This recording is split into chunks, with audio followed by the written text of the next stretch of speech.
Hey guys, welcome back to Greenfield Overlanding, where we're all about budget off-roading. And speaking of budget, if you want to save about $50, we're going to do our own oil change today on this 2024 Jeep Wrangler Rubicon.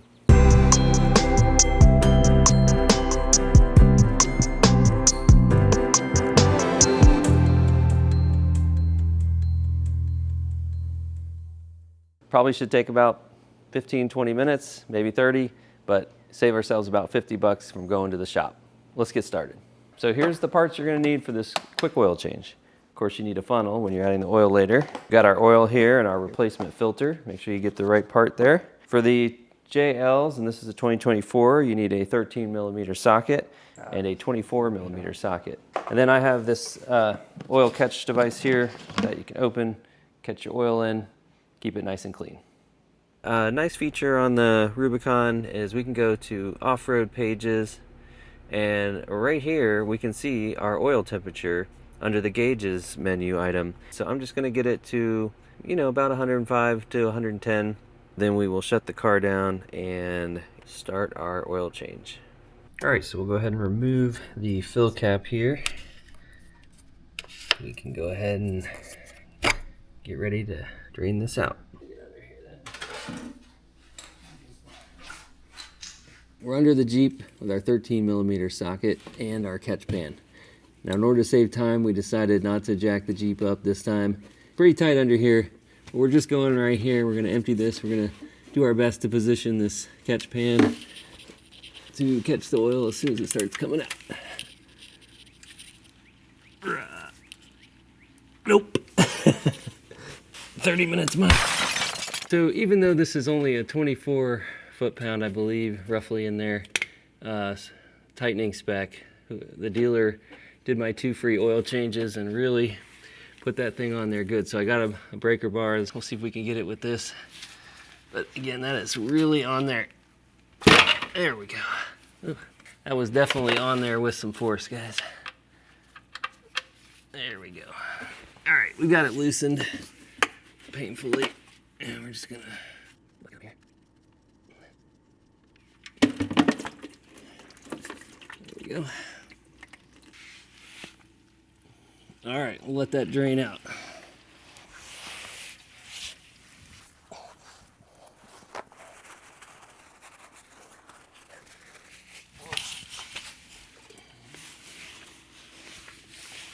Oh, you got it? Oh shoot, the drip keeps moving. You gotta keep moving your catch pan closer and closer to the hole here. So we've made quite a mess, but that's okay. That's why we put down this mat. This is designed exactly to catch this oil. There's a giant puddle right here.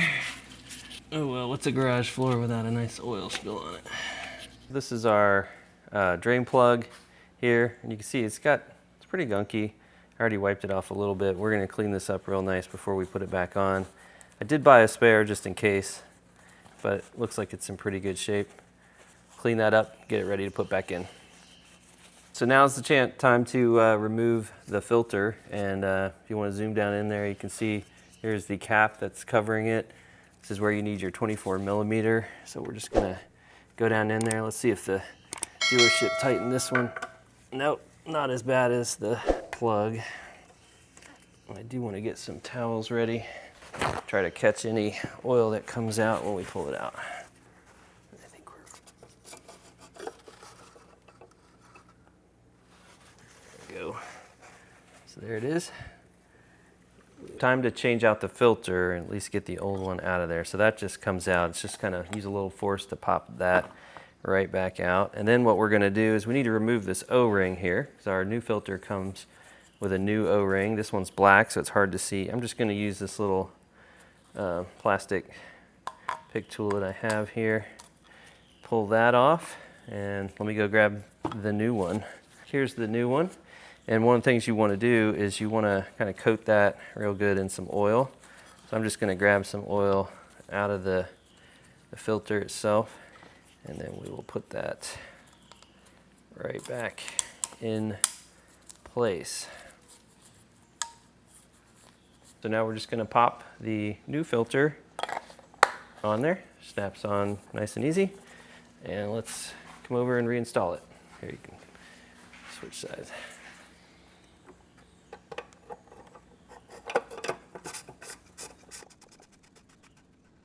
So once we've tightened that in there by hand, we're just going to do like a 3/4 of a turn here with the wrench. All right, I think we'll leave it right there. All right, we're back under here to reinstall the drain plug. So I cleaned it up real good. I don't think we're going to need to replace it this time. We're still dripping just a little bit, but it has been dripping for at least, what do you think, 20 minutes or so.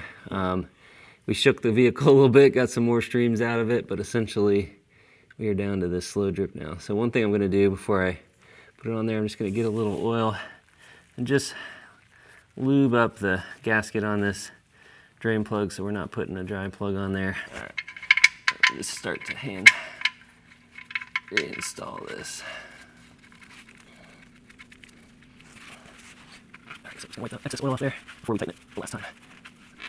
So I've seen everything from 20 to 30 on the torque specs here, but we're going to go with 25 right in the middle. So we're back to our 13 millimeter, and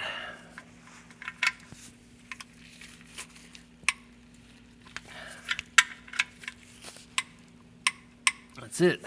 Now that's how you tighten it, not the way the dealership did. They had that baby on there. Let's get back up on top and put some new oil in it. Time to add our 5 quarts of new oil. Carefully. There we go.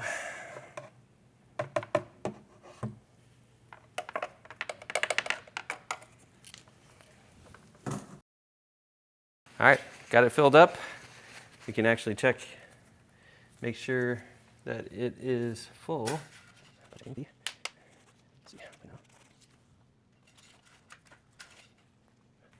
All right, looks pretty full to me, right to the top there. So last step is we're gonna reset our oil life indicator. So what you wanna do is, without your foot on the brake, hit the start button till the screen comes on, so 2 times.